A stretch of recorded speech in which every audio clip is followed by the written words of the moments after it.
Hi, good evening, everyone. Happy Friday. Welcome to another week in review of Friday, February 25th, 2022. We're almost ending the winter, basically, and we're about to hit March, which is about to change time and new season and so forth. So before I get to the nitty gritty, I have to get into COVID because we're almost year two in when this virus was a national emergency from the national emergency that was in the White House. So hello to everyone that came on. Do quick waves to y'all. Quick waves, quick waves, quick waves, quick waves. Okay, so here we are with the numbers of COVID from the Johns Hopkins University in Medicine. So according to these number of cases, there are 432,954,363 global confirmed cases of COVID-19 worldwide. And the global death toll is sitting at 5,937,132.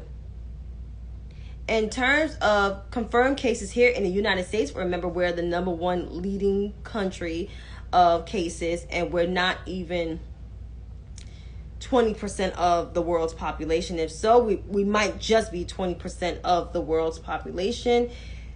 We have 78,883,101 cases of COVID-19. And our death toll is sitting at 947,417. So I will repeat this again to all the people out there. We have 432,954,363 global confirmed cases of COVID-19. We have 5,937,132 global deaths. In the United States, we have 78,883,101 confirmed cases of COVID here at home. And we have 947,417 deaths.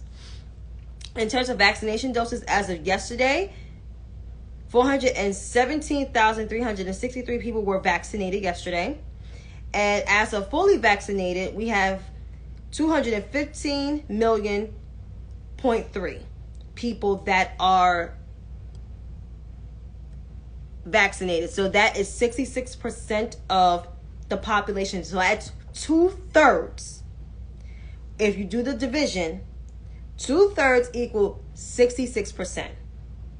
You put the 3, divide the 2, and your quotient is 66%. That's the quotient. You ever heard of the quotient? Maybe you need to go back to arithmetics, but we have 215.3 million, which that is 66% of the world's population. 66% of the U.S. population. And yeah, that's bad. And even worse, the CDC, Jesus the Christ, Father God help me in the name of Jesus. And I say that earnestly.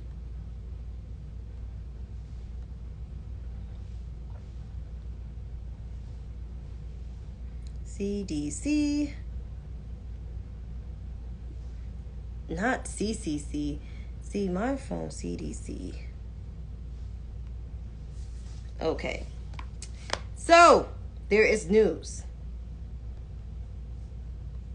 According to CNN, new CDC COVID-19 metrics drop strong mask recommendations for most of the country. So most people in the United States live in areas where those who are healthy do not need to wear masks indoors, according to new U.S. Centers of Disease Control and Prevention guidance and sweeping change for the what earlier COVID-19 metrics recommend. Oh gosh. New CDC metrics indicate about 28% of people in the United States live in a county where they need to wear masks. Previously, CDC pointed to levels of coronavirus transmissions within communities as a key metric of restrictions and recommend that people in areas with high or substantial levels of transmission, about 99% of the population, should wear masks indoors.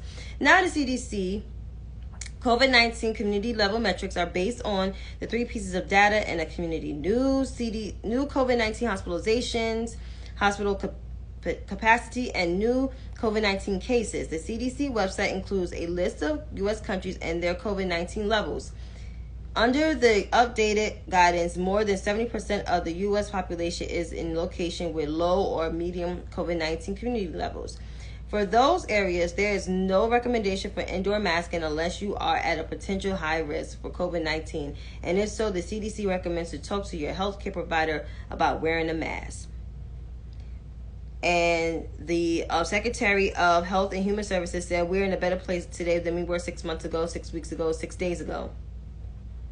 And he said now is the time to focus on severity, not just cases of COVID-19, because of all the hard work that's been done and the many tools we developed to tackle COVID, we can ease the guidance of mask use. Not everyone in every place needs to wear a mask. At all levels, the CDC recommends people to get vaccinated and boosted and get tested if they have symptoms. In areas with high levels, the CDC also advises wearing a mask in public indoor settings, including schools. In areas with medium levels, the CDC advises talking with your doctor about wearing a mask if you increase risk of COVID-19. In low areas, there's no recommendation of wearing masks. So, the community levels of COVID-19, counties with fewer than 200 new COVID-19 cases per 100 people in the last per week are considered to have low community levels if they are fewer than 10 new COVID hospital admissions per 100, or less than 10% of staff occupied beds.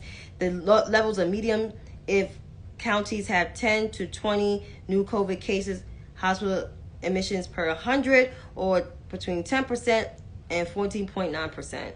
And the levels of high areas of 20 or more new COVID cases per 100 people, 15% of staff beds are occupied by COVID-19 patients. So, I'm not going to read the rest of this because here's the thing. And I know it's going to sound, me not being optimistic, being pessimistic. And it's not to be pessimistic. It's just being real. This virus ain't finished with us. With over 400 million cases worldwide, confirmed cases of COVID-19 worldwide, almost 6 million dead, almost 80 million cases here in America, and almost 1 million people dead because we're halfway to the million mark, and yet we're losing mass restrictions? Like, are you fucking kidding me? With over 400 million confirmed cases worldwide, over 5 million, close to 6 million people dead worldwide. In America, nearly 80 million people affected with this virus, confirmed cases of COVID-19, and nearly 1 million people dead. And the CDC is really relaxing on mass restrictions indoors. Do you know how your country is shaped up in the United States of America? I live in one of the largest American cities. I don't even understand why my mayor and even my governor want people to go back to work when we have a whole entire virus out here. Not even 90% of the country is vaccinated. Only freaking 2/3 of the population. We didn't even meet the 70% mark back in July of last year. And we trying to go back to normal? I need someone to make this make sense because I don't get it. But I'm here to say this. And it's going to sound pessimistic. COVID-19 is not done with us. We're going to have at least another wave or two. I predict that. Maybe I'm wrong. But we're going to have a spring wave or a summer wave. And we're definitely going to have a fall/winter wave of 2022. We're going to have those waves. It's coming. So everybody trying to strip off their masks, aka white people, aka some of you ignorant high tips out there, want to strip your mask off? No, baby. It ain't done. COVID-19 ain't done with us until COVID-19 is done. I'm going to say that again. COVID-19 is not done with us until COVID-19 is done. When COVID-19 want to be done with us, it'll fly away somewhere. But vaccinations will still be here because COVID will be slightly around. It won't be where we have to wear a mask forever and ever, but it will slightly be. It's gonna be the new measles, the new chicken pox, the new flu. That's why you get the shot. But since no one don't want to get the shot, you're going to be in this for another 2 waves because only 66% of this country is vaccinated. And we're supposed to be the place where you get free access to certain things, to like shots or, to get the flu shot. All that shit is free. You don't want that? Really?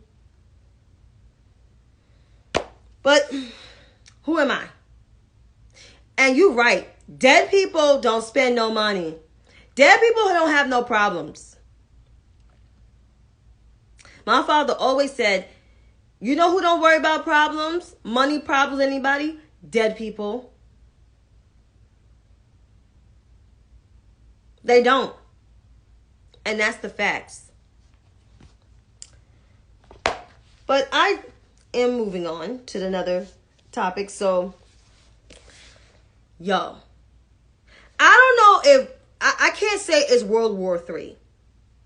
Because Dr. C had a big, y'all should have tuned in to Wednesday on Antics and Analytics. I think it's on Brian's feed.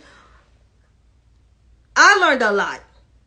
From a person that minored in U.S. history, minored in history and concentrated in U.S. history, there was shit that I didn't know. That we all learned from Dr. C, and I'm pretty sure the viewers did. And some of y'all on here, y'all was on there too. So y'all all learned a lot like I learned a lot. But I'm going to say this about this whole situation in Ukraine. Putin is a monster. Putin is a villain. And Putin is a threat to not only in the Eastern European hemisphere or the Western hemisphere. He's a threat to the world and society itself. Basically, the only way to stop Putin is you annihilate Putin. Vladimir Putin is not an easy person to stop. But you know who I blame for this? The Grand Insurrectionist Party, formerly known as the Grand Old Party, formerly known as the Republican Party. They claim they're the party of globalism, humanitarians, the party of Eisenhower, Lincoln, Reagan, fiscal conservatives. They're the branders. Not the Democratic Party, them. But yet, they were silent and complicit with the bum in office for 4 years. When the bum let Vladimir Putin in Helsinki lied and said he didn't hack our elections, he said, I agree. Putin looked me in my eye and he said he didn't do it. Are you fucking kidding me? 17 intelligence agencies came to you and said he did this shit back in 2016. You didn't want to believe it because it will undermine your win. And guess what? The bum had help from Vladimir Putin. and co. That's why he was able to be in office.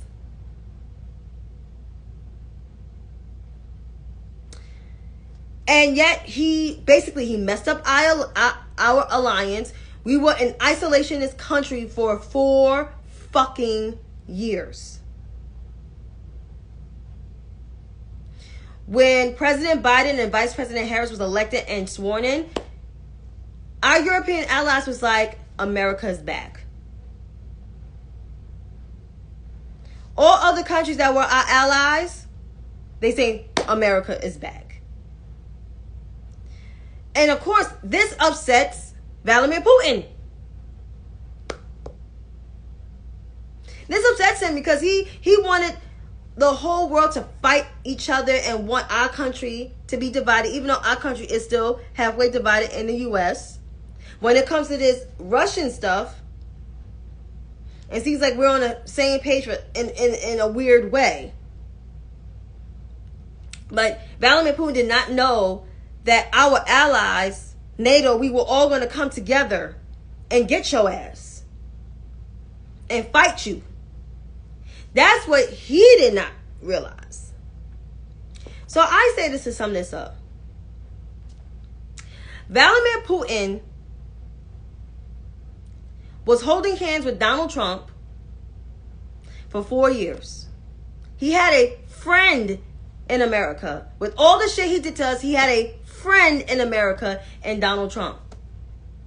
And now that Donald Trump is not in office, aka the bum, it's not in office no more, and we have a new president and new vice president and a whole new administration, competent people in office, grown-ups in office, ones with sense, book smarts, and common sense in office, Vladimir Putin is shaken to his core. So he's doing all of this to act out so he can still be the superpower like Russia was back in the 1950s through the 1980s.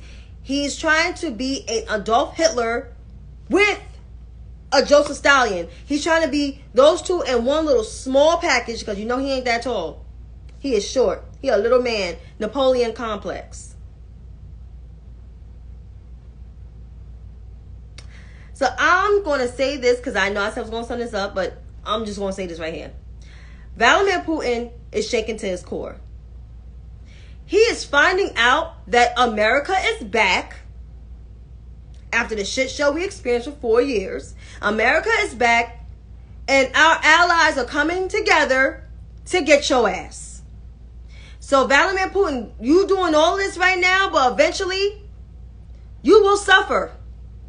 You will fuck around and find out, sir. And trust me, it's not going to be pretty. Your finances is already getting, fucked with. So imagine your safety and just you. Just saying. I'm just saying. And how would this affect our midterms? This midterms is not only about the Democratic agenda, because people making it so this is about the Democratic Party, the referendum on the Democrats and blah, blah, blah. Now, since this situation in Ukraine that happened, it's about democracy versus anti-democracy. Whether you're on the side of democracy or you're on the side of anti-democracy. If you're on the side of democracy, you care about the democracy of our country, including voting rights, safety, domestic and international, and the well-being of our people. If you anti-democracy, that means you're for an insurrection and for attack on our mainland. And not for voting rights. So I want people, the voters, I'm talking to you guys. Midterms 2022, everything is on the line. Democracy and the safety of our country is on the line. If you care about this country so much, our free and democratic institutions, you will come out and vote for the party that will protect your best interests. not a party that continues to undermine democratic institutions, that plays a scared game time and time again, who stays silent when our adversaries are attacking our allies and harming our democratic institutions and have fucked with our democratic institutions. So pick a side. I hope people are listening. Like, I truly hope people are listening. I'm not spouting at the mouth just to spout out the mouth. I'm so serious. As a business professional, as a nonprofit professional, this stuff affects me. My job, government contracts, people's money, it affects us all. Our way of means, our way of lives. I can't say this no longer. I truly can't.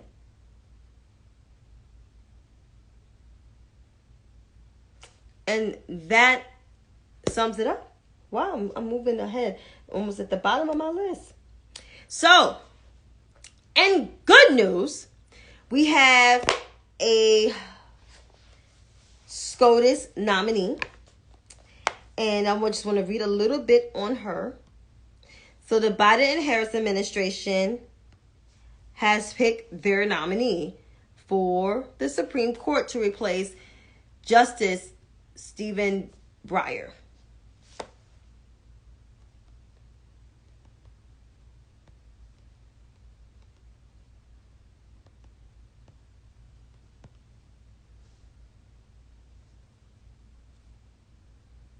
So,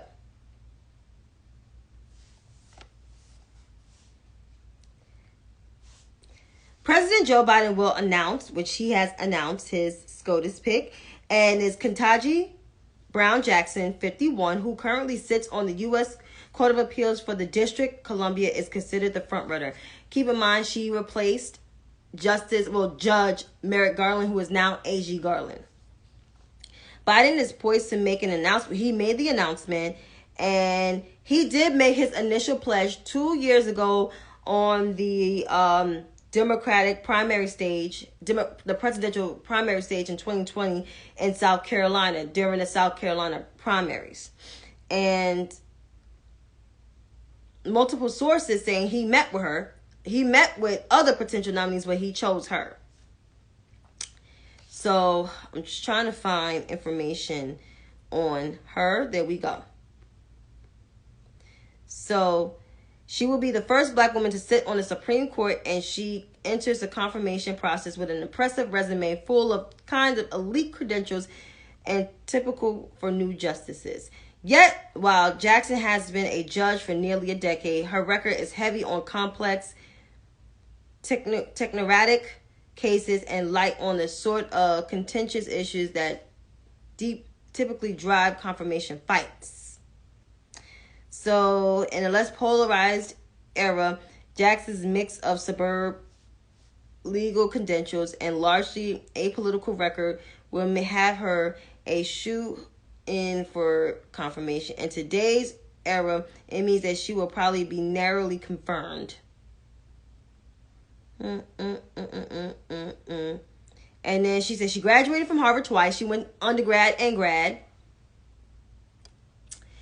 And having previously served as vice chair of the United States Sentencing Commission, where she helped reduce sentences for drug offenders, because she was a public defender, it confirmed she will also be the only justice with significant experience representing low-income criminal defendants. That is huge. She brings her own experience.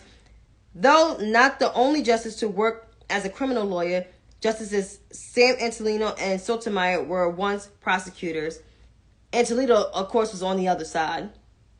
Of course. Yes, they mad. And they attacking her, and as well as her husband. Yep. And of course her blackness. We're going to get into that. Jackson has also been a federal judge since 2013, serving first as a trial judge in D.C. In 2021, she was elevated to the U.S.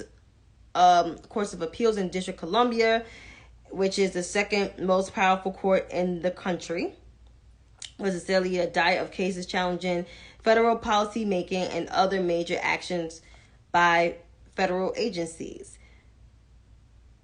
But the Supreme Court is all about ideology, not just qualifications.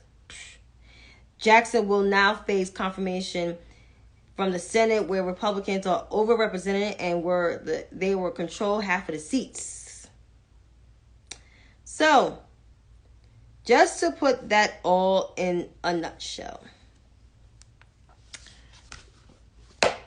Republicans and other news pundits are coming at her about her uncle being locked up for, I guess, committing some type of like a petty crime, like a crime where he's serving a life sentence. But she addressed that in her speech today, and she said, but she has 2 other family members and other hosts of other family members that are in law enforcement. And of course, you got black media too, as well, depicting her personal life because she's married to a white man and she has biracial children.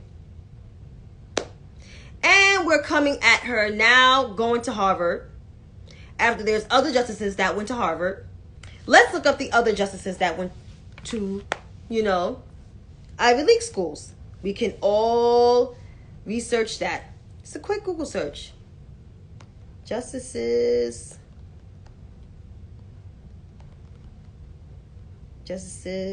that went to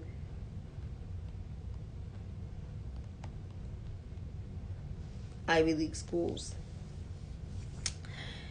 The justices that went to Ivy League schools, I'm going to name them. Stephen Breyer went to Harvard, as did Chief Justice Roberts, Justices Elena Kagan, and Neil Gorsuch. Sotomayor and Justices Clarence Thomas, Sam Antonino, and Brett Kavanaugh went to Yale. And the only member of the court that did not go to an Ivy League school was Amy Coney Barrett. And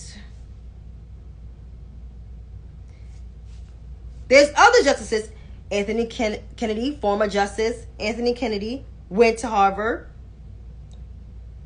Let's see, retired Justice David Souter went to Harvard.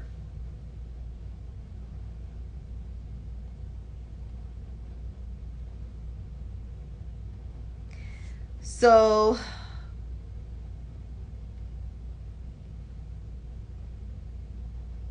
all of them basically went to Ivy League schools except Amy Coney Barrett. So I'm making this point because it seems like going to Harvard now is considered to be elitist. Let's keep in mind that half of our Senate went to Harvard, Yale, and Columbia for their law degrees, because some of them are lawyers.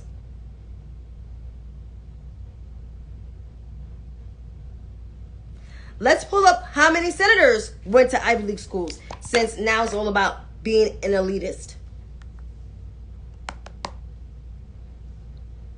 Since people want to make this about being an elite. Senators that went to Ivy League schools. All right. Is there a list? All right. Dan Sullivan of Alaska went to Harvard University. Tim Cotton went to Harvard University. Benjamin Sass went to Harvard University.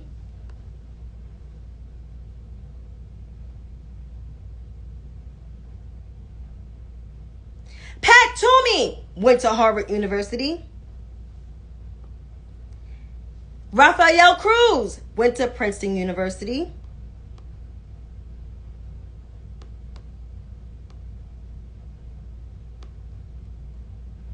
Is there any other more that went to those top schools, Ivy League schools? There was some that went to Ivy Leagues. Now, Big 12 schools. Those are universities. State universities. Roger Marshall went to Kansas State University.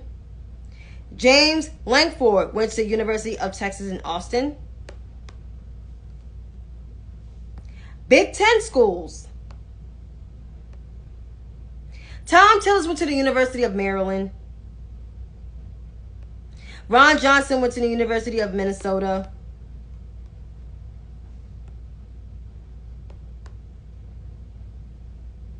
Lindsey Graham went to the University of North Carolina. Marsha Blackburn went to Mississippi State University. Richard Shelby went to the University of Alabama. Marco Rubio went to the University of Florida and he got a degree in political science. And you still don't know shit? And Marsha Blackburn degree, her BS, her Bachelor's of Science in Home Economics. No wonder why she's so dumb.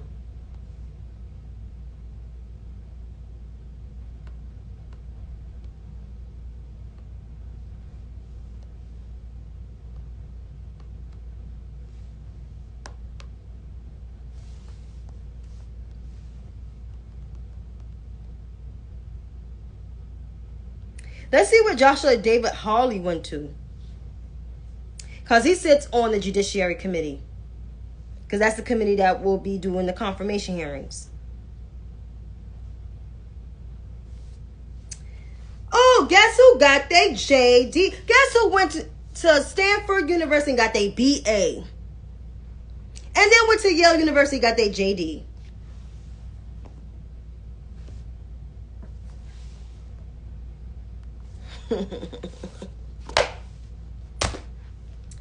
Ben Sass and Joshua David Hawley and Rafael Cruz, all three of them, because you know they're gonna make it about being elitist. And we forgot about John Kennedy because he sits on the Judiciary Committee too. Let's see where he went, because it's about to be on and popping. Let's see. John Kennedy of Louisiana.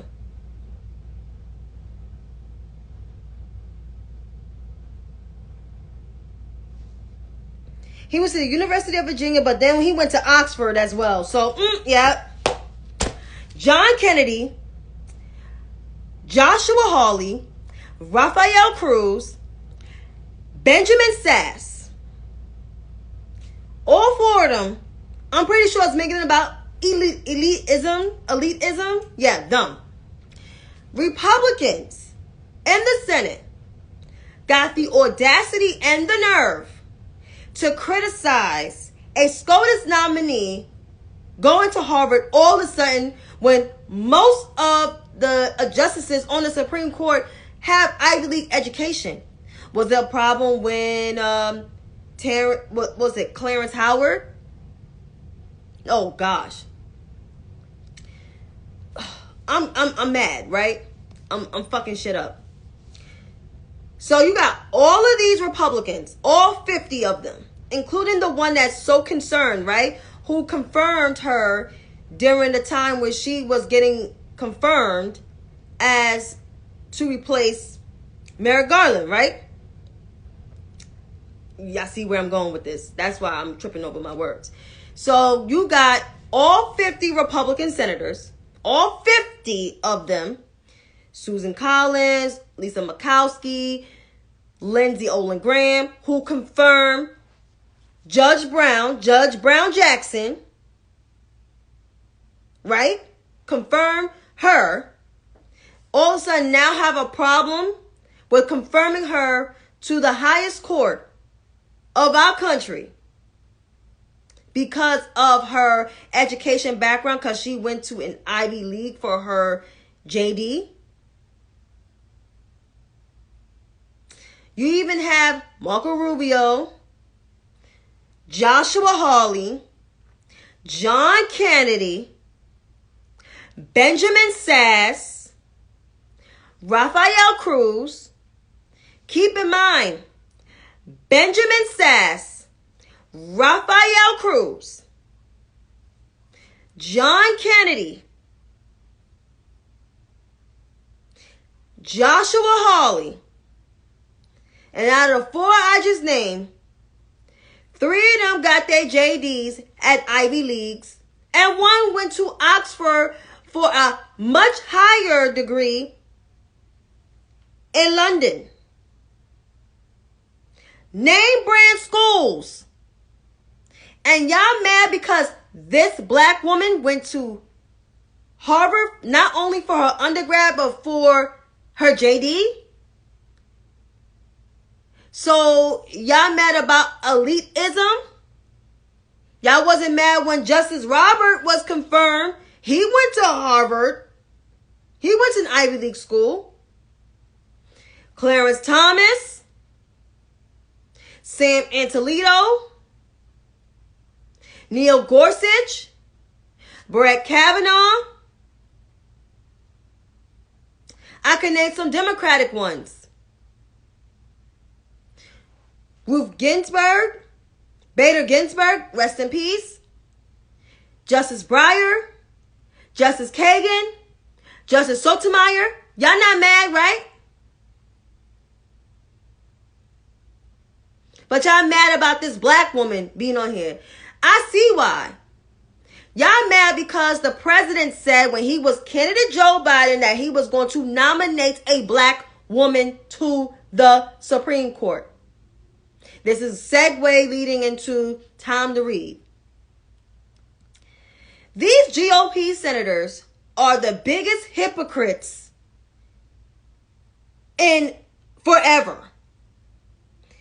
The Grand Insurrectionist Party, formerly known as the GOP, are the biggest hypocrites. They use the Bible, they use their ideology to weaponize on their messaging because they know it's not resonating with the American people. The president said, as candidate Joe Biden, that I will nominate the first black woman to the Supreme Court because we've been denied that chance for too long. And there's so many black women that are qualified to be judges and even in the lower courts. That's right. There's been so many judicial appointments, most of them been black women. And I know a lot of Republicans don't like that shit because they feel like, oh my God, our courts are becoming more browner than ever. Of course. Black women in particular, we bring our own experience to the courtroom. We bring our own experience in every fucking field that we're in fundraising, in economics, in finance, in business, in law, politics. We got the first black Southeast Asian vice president, academia, healthcare. We everywhere. We bring our own experience. So all the GOP, Raphael, Joshua, I'll put Mike Lee in there because he sits on the Judiciary Committee. John Kennedy with your fake Southern accent. Benjamin Sass with your squirrel looking ass. All of y'all, Marsha Blackburn, home economic ass. Joni Ernst, cornfield, don't even know the price of corn and beans and shit. All y'all who sit on the Judiciary Committee got so much to say about this black woman being an elitist because she went to Harvard and basically for Harvard for both her undergrad and law degree. Y'all can kiss my whole ass on that one because y'all are full of shit. Yes, I said it. Y'all full of shit because y'all did not have that same energy for Neil Gorsuch and Brett Kavanaugh because they both went to Ivy League schools for their JDs. And 2 of them were so stupid. Neil Gorsuch had the worst confirmation hearing next to Brett Kavanaugh. He acted like he was brain dead, like an airhead somewhere.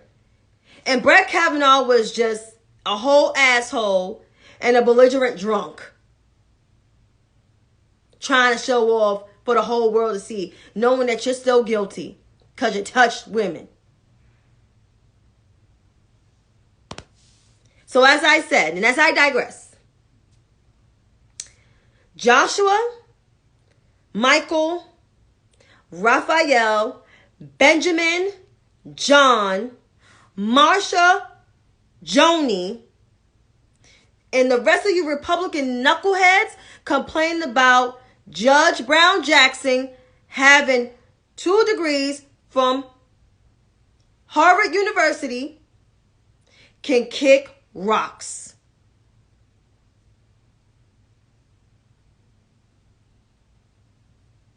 I said it. And for the pundits, the Republican pundits out there, the Liz Wheelers of the world, and all you other knuckleheads at Fox News who say it hurts women, it's basically tokenism, Liz Wheeler, yeah, y'all can kiss a whole turkey's foot, if that makes sense. Y'all can all shut the hell up. Because y'all didn't have that same energy when Sandra O'Day, back in 1980, because some of y'all wasn't born yet. Liz Wheeler, you was born in 1989, so you can shut the fuck up. When she was confirmed to the Supreme Court. And no, she was not a liberal. Sandra O'Day was not a liberal. Just because she was against abortions for people doesn't make you a liberal. So I'm going to say this again for the pundits. To the Republican punditries of the world, the Liz Wheelers of the world, and all you other Republican women commentating out there, criticizing the president's SCOTUS pick. You guys are the worst hypocrites in the world. Y'all didn't have that energy for Sandra O'Day, even though some of y'all wasn't born yet, Liz Wheeler. And Amy Coney Barrett's VO5 hair wearing ass, because she needs to stop using VO5. Y'all need to shut the hell up because y'all didn't have that energy for them. And Amy Coney Barrett's confirmation hearing was so nerve-wracking and made my head hurt.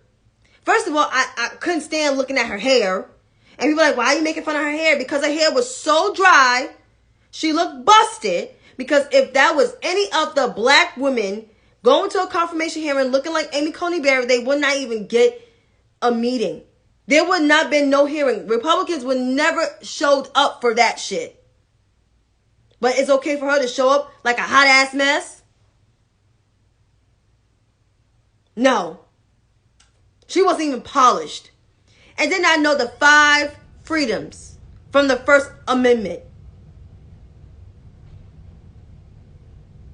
So miss me with that bullshit.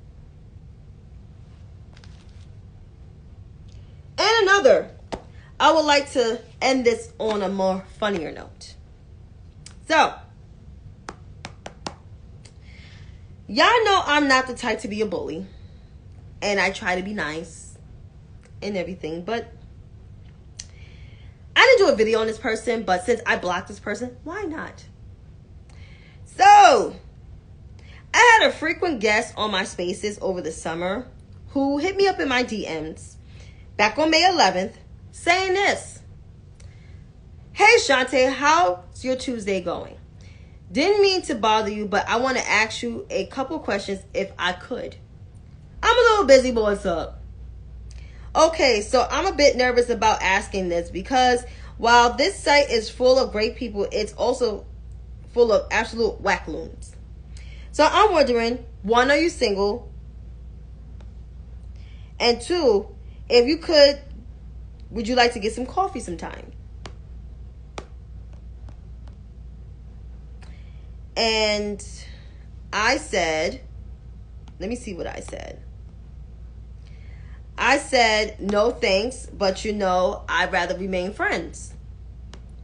But apparently, that person hit me up with some other craziness months later about my AG, where my governor resigned,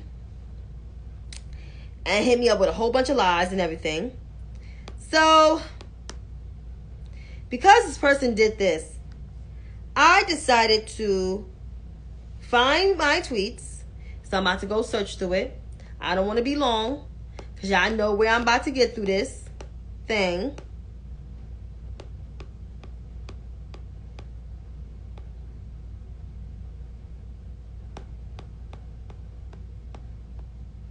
And this person could say, Chantay's talking about me. At this point, y'all know I don't give no fucks anymore. I used to give a fuck. Now I don't give a fuck.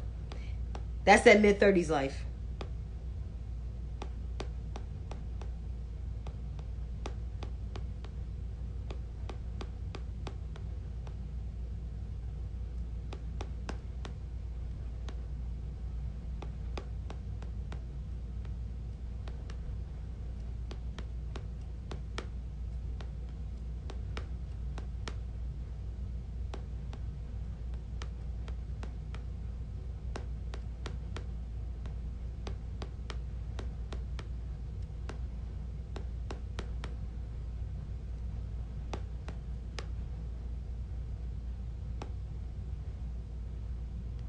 So, I have this. Here goes my tweet. And it was from Monday. Since Isaiah Bloated Ass has been blocked, let me share some receipts. I remember he was a frequent guest on my weekly spaces, and he actually slid in my DMs to holler at me. And then... And here goes my initial response when he said, not going to lie, I'm very intrigued by you and love to get to know you better. And I hope this isn't weird or offensive to you. And I said, I'm actually talking to someone, which I am, and I'm still talking to someone. But I'd rather be your friend. Then he went full blown, MAGA hat top, light mode, and found a new tribe with the white women of Como stands and had amnesia. And then he started, going spouting off the mouth. And then he said something about the Biden and Harris administration. It was like a long ass thread that got viral appeal. And that's how he got his 11.1 million followers off that. He basically got a lot of bots following him, which is true. And yes, he regurgitated talking points from Michael Tracy. And now he's trying to deny his position that he was using his home party, Grand Insurrectionist Party talking points to flip the script on me. Because he's a former Republican too. Let's keep that in mind. And so, when all I said it started off all I saying, yo, what son, when he criticized the AG. So, this is all him. This is you, right? Because I'm certainly remembering privately warning you that about your beloved Tish James is in October, and you refuse to even remotely hear me out. Since you want to embarrass me, here's the bolder you try to roll on me, back on you. Be well, sis. And then he's saying this stuff. What else he said? Frankly, I don't want to hear a damn thing about Michael Tracy or any other journalist you don't like who proved inconvenient facts to burst that your narrative on Tish James is in your mind. They provided facts, you parroted narratives. They were right and you were wrong. Because I said sure did, and I don't give a fuck. I said I sure the fuck did. You were retweeting Michael Tracy's bullshit articles and even following Karens who trash black women. Because it's true. Most of his following is black, white women. And then he went off and saying, I warn you your ungrateful ass. He called me an ungrateful ass about all this because I actually cared about you and what you were trying to do on here. But since you want to make things personal, I never made shit personal. By coming for me unprovoked, you will get your hand called for. End of discussion. He tried to end it. And then he said, I have no character. Chantay, you were engaging in gaslighting. Because after I said, if anything, Isaiah, you made this shit personal. I'm not the one who's getting upset. Because I wasn't getting upset. And then he was like, honestly, I'm making this personal because you came for me unprovoked when you were completely in the wrong. You're stunting for followers, and I'm ending this little clout nice and early. You have no character. And he said, what manner of black woman are you that you remain strong and wrong for a corrupt attorney general who debates herself in service to three of the worst white women in our state politics? What, I'm supposed to shut my brain off because we're both black people? No, ma'am. And so I said this overall. I stand for A.G. James, which is true. I will be damned for motherfuckers like Humpty Dumpty, sack of laundry ass motherfucker like Isaiah Carter to come for me like a bitch ass nigga. BAN. And so, in light of that, he said this to me. Dear K-High Twitter, since I'm pretty sure as Chantay has blocked me, which I did by now, is probably talking shit about me behind that block like a coward. Let me inform you that I don't fuck with you people. I am not someone you can bully or push around. So, here we are. Y'all want to see how he looked?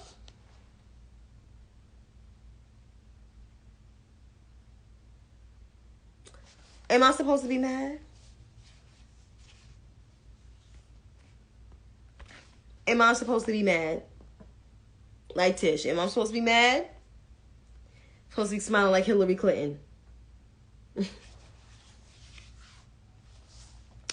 So, Mr. Carter, I blocked you. I blocked you because, one, you're an asshole. You're a fucking weirdo. You a small dick energy ass motherfucker. Because you are. And you're built like a sack of laundry. Like a sack of dirty ass laundry. You look like you are one step away for diabetes. And it's not being mean, it's being real. Maybe you should just, check that out. Maybe you and your girlfriend could go to the doctor together, you know what I'm saying? But I would like to say this. Isaiah, the way you're going about your life, you will never get any real substantial pussy. Because nobody doesn't want to fuck that. Because you might be annoying in the bedroom. You might not know how to, work your mouth accordingly. Or work your movements accordingly. I mean, with your structure. Nobody wants to lay in the bed with you, honey. And it's me being real. And your attitude is an extra plus why nobody doesn't want to lay in the bed with you. So good luck in life, Isaiah. Good luck on your job. Good luck whatever you're doing. All the bots that are following you. I'm glad you found a new tribe and a new home. Because that's where you need to be. When God says no, he says yes to another opportunity. But make sure you eat healthy. Make sure you live your life right. Because God don't make no mistakes. Because when you mess with people, it comes back to you tenfold. And those are my words that I have for tonight. So I wish everyone a good night. I'm going to upload this video. Hopefully it lets me, save and upload. I might have to delete some stuff off my phone to upload this onto my YouTube page. And also make sure you follow my girl, Dr. C. She got that merch coming up real soon. That merch. And also follow Brian, follow Kenny, and follow each other. And subscribe to Dr. C's Patreon. It's really good stuff. Because we should all read some books. But until then, have a great weekend. Be blessed. Bye.